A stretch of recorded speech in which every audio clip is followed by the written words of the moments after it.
damos la bienvenida al ingeniero Guillermo Aglieto, de UTN Rafaela. Disertará el tema Eficiencia energética en la industria alimenticia.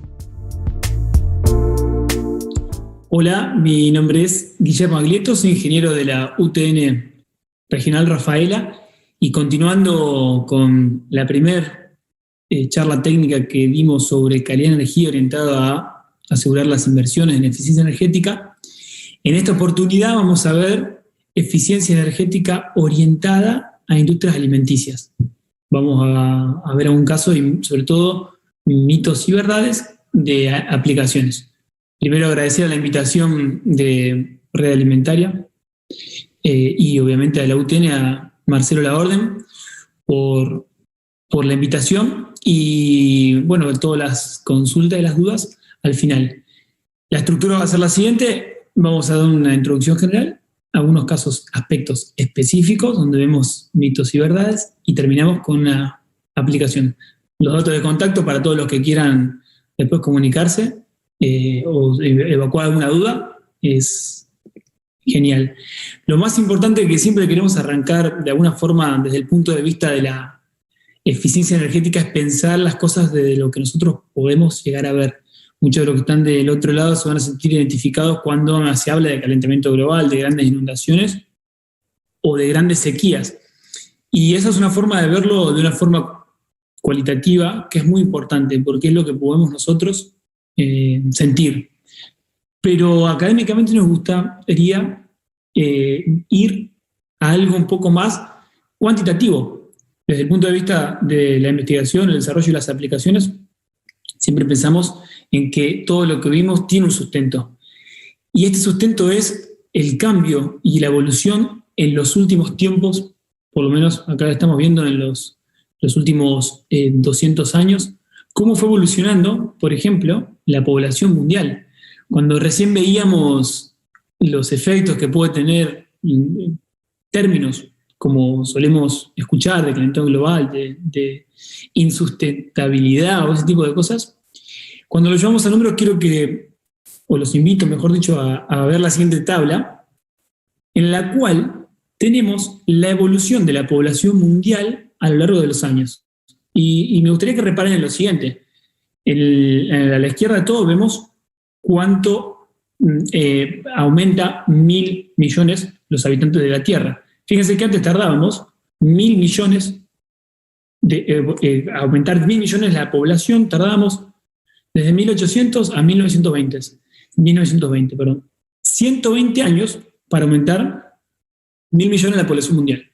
¿Qué pasa evolutivamente? Vámonos directamente al final.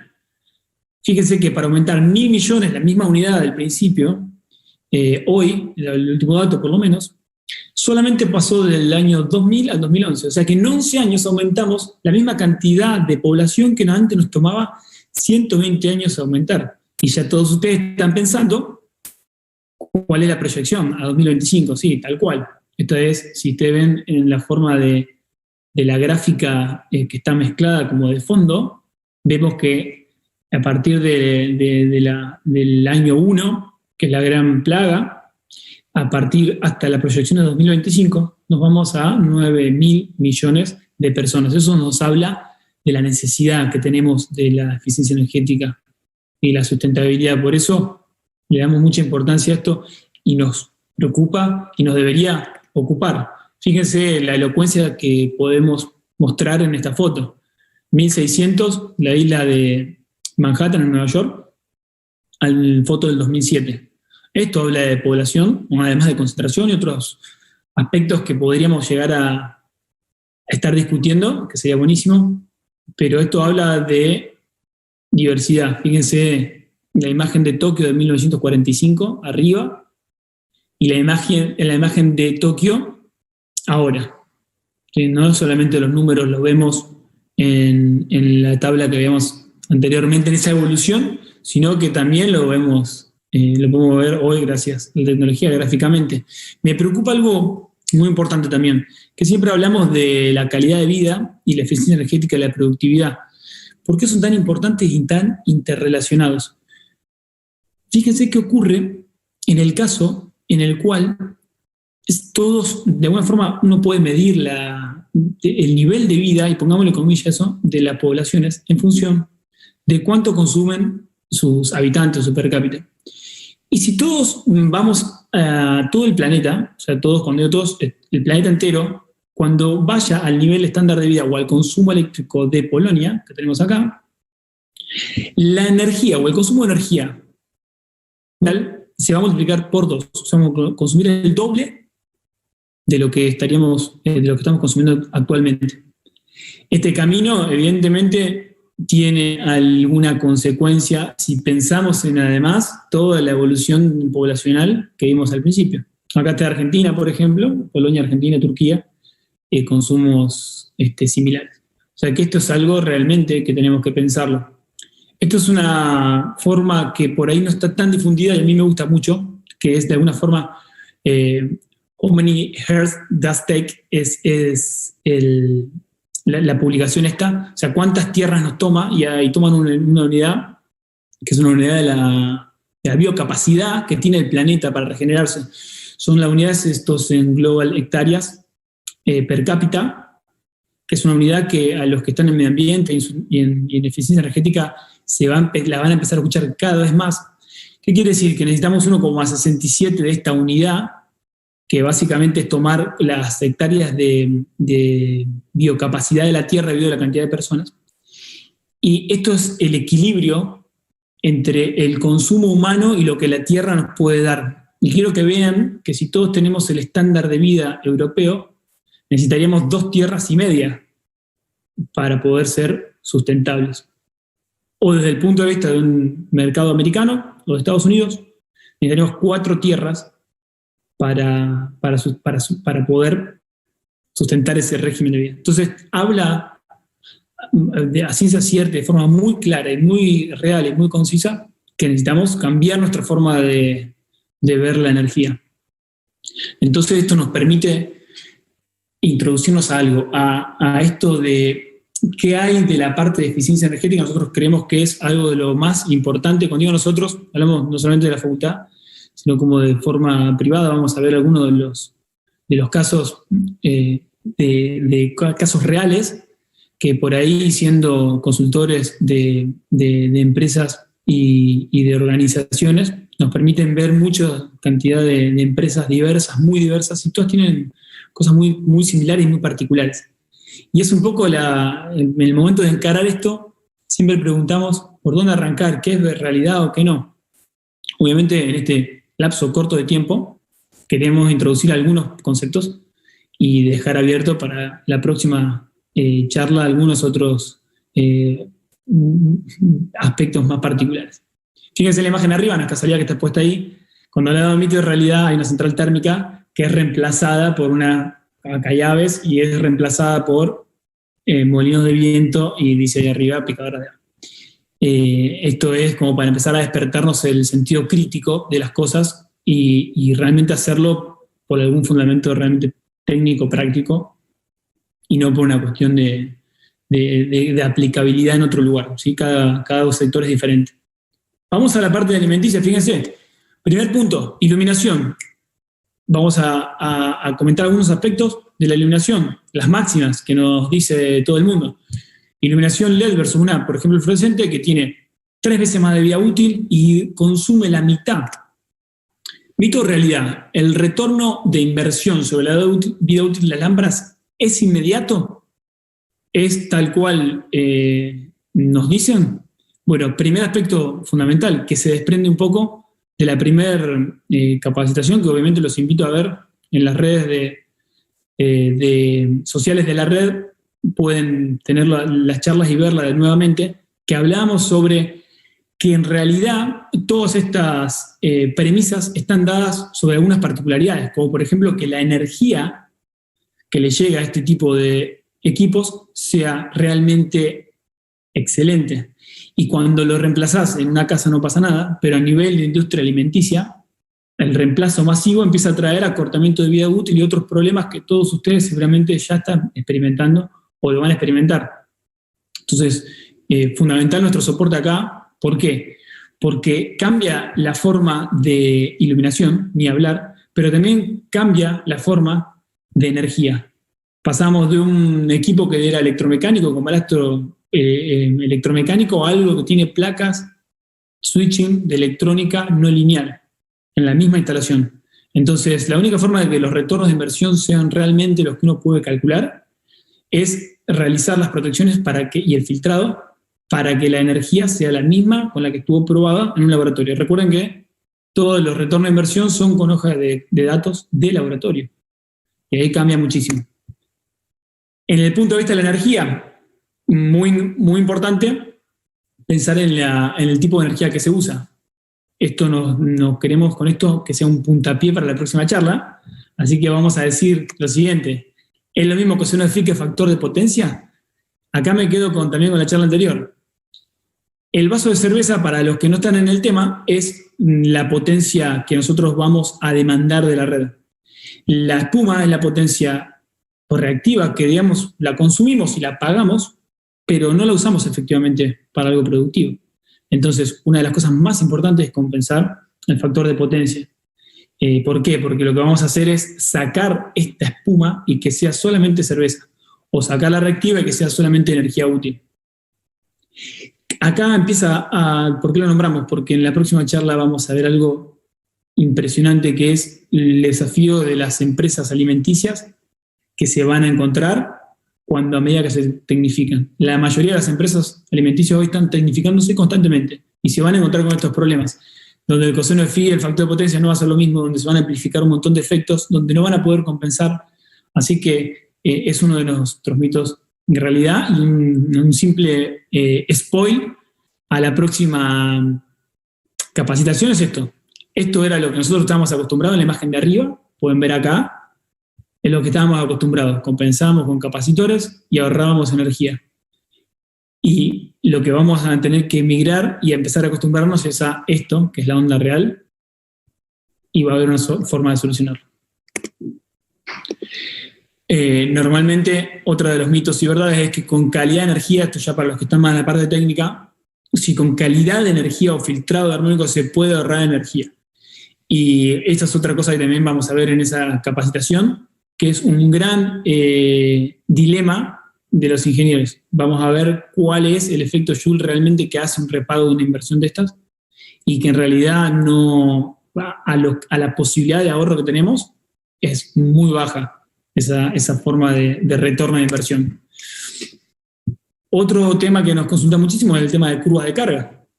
Sí, conocer el consumo a través del tiempo. Esto puede ser en horas de un día, o en días de un mes, o en meses de un año. Y la pregunta es, ¿puedo ahorrar energía mediante el análisis de consumo de tiempo? Y uno piensa de alguna forma es que el conocimiento de este tipo de curvas lo que nos permitirá no es ahorrar en la energía directamente. Recordemos que esto es potencia y el área bajo la curva siempre, la integral, es energía, sino que lo que vamos a lograr es que con la correcta gestión de la energía vamos a poder tomar acciones que nos permitan hacer un uso más racional. Vamos a tener beneficios económicos, porque vamos a pagar tal vez menos, pero no desde el punto de vista del ahorro directo, sino de nuestra gestión de energía. Otro tema aparte. Aire comprimido, nos preguntan también normalmente, bueno, una buena instalación o tengo una instalación nueva, entonces no tiene pérdida de aire comprimido. Fíjense, les dejo esta imagen elocuente. El 70% en la vida útil de 10 años de un compresor de aire comprimido, ¿no?, es gasto en energía. Cabe preguntarse entonces, listo, una instalación nueva no va a tener problemas. Y la realidad es que también el desgaste normal de las instalaciones lo vemos a diario. Cuando se hacen auditorías de pérdida de aire comprimido, lo que estamos viendo siempre es que a medida que pasa el tiempo, la cantidad de energía que no es utilizada en la parte naranja por fugas y desgastes pasa del año 1 al año 5, que es la imagen de la derecha, a tener hasta un 30% de los costos asociados al desgaste normal de instalaciones. Las calderas es otro tema que en la industria alimenticia es un gran punto de mejora. En este caso es un retorno de condensado, ¿no?, que es algo que también vamos a ver en una charla específica, pero siempre nos preguntamos si el vapor representa uno de los principales potenciales de ahorro. Evidentemente sí. Lo que hay que tener cuidado es a veces tener en cuenta que no todo lo que parecería fácilmente aprovechable lo es. Y acá tenemos el caso de una chimenea, por ejemplo, a la derecha, que podría uno pensar en utilizar los gases de escape de la caldera. Pero a la izquierda, en la misma caldera, tenemos una imagen, no sé si se alcanza a ver, del frente de la caldera. Fíjense la pérdida que hay en la tapa de dicha caldera. Estamos hablando que tenemos más de 300 grados fugándose por un mal cierre cuando tenemos una temperatura máxima de 100 grados en el gas de escape de una caldera. Por eso nosotros siempre hacemos hincapié desde la consultora que necesitamos tener un análisis global de la instalación, ¿sí? Fíjense, otro aspecto de aislación. Una imagen clara de que a veces el ahorro lo tenemos ahí, muy cerca, al alcance.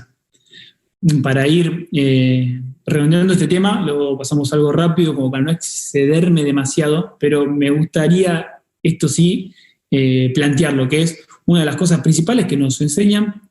De hecho, el 28% del consumo de energía mundial está dado por motores, y en un sector industrial el 75% son motores. Entonces, cabe preguntarse si el cambio de motores debe ser el primer medida de ahorro.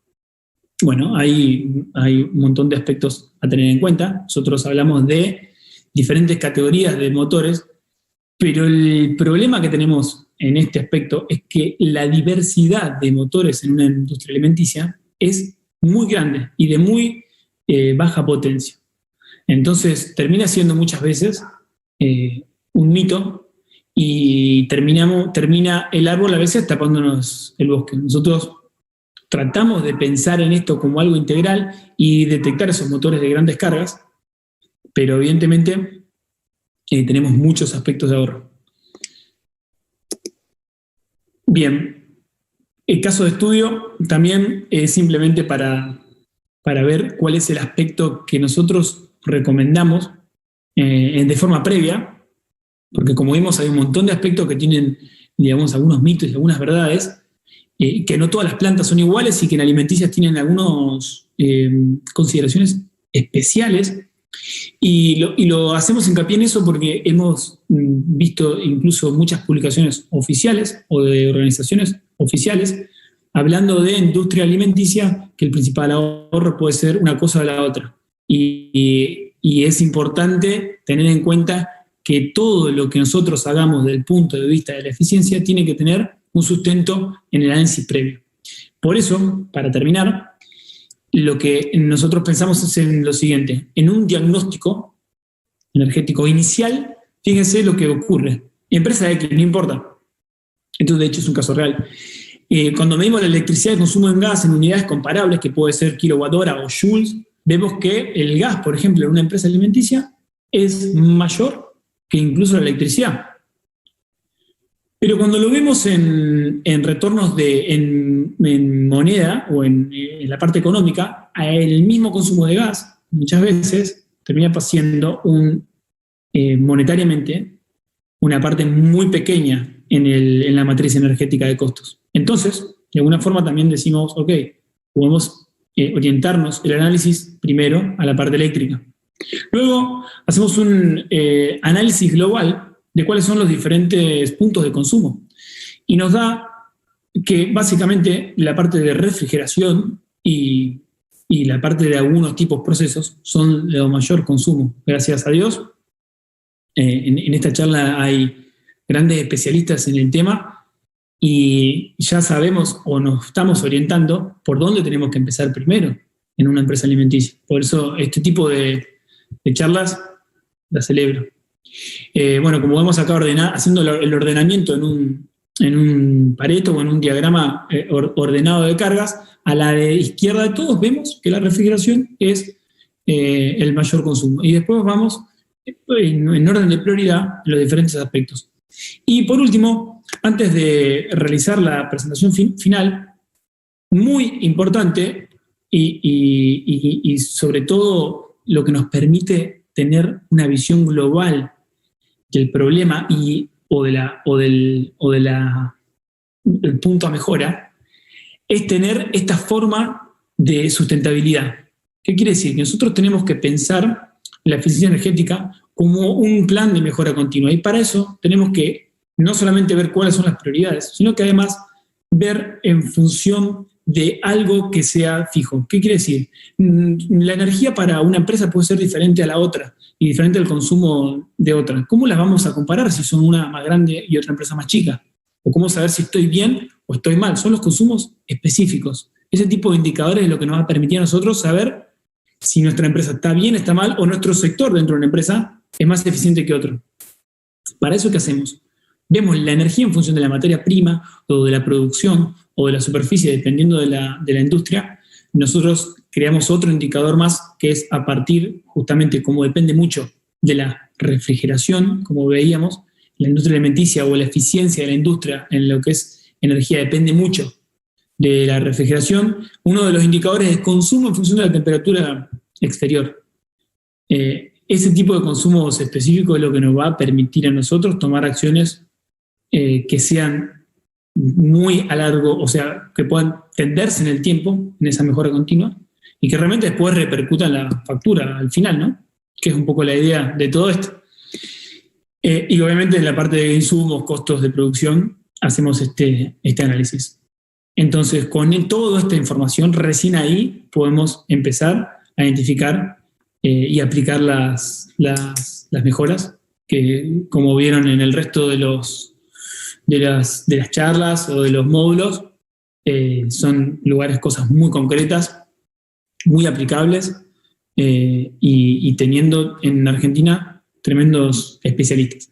Ese es el aporte nuestro, una mirada global de la parte de eficiencia energética, una mirada un tanto crítica que tiende a que nos permita a todos nosotros que nos despierte algún tipo de inquietud y de preguntarnos a nosotros mismos si estamos en ese camino o no, si arrancamos por esa base o no, o lo estamos haciendo un poco de forma desordenada por lo que vamos escuchando. Así que agradecerles, abierto a las preguntas.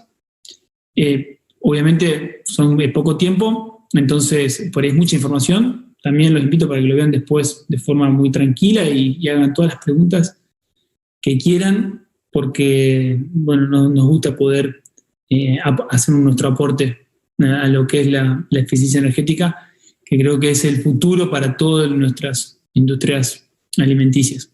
Así que bueno, muchas gracias y los espero en la ronda ahora de preguntas y respuestas. Preguntas, después de respuestas vemos. Muchas gracias.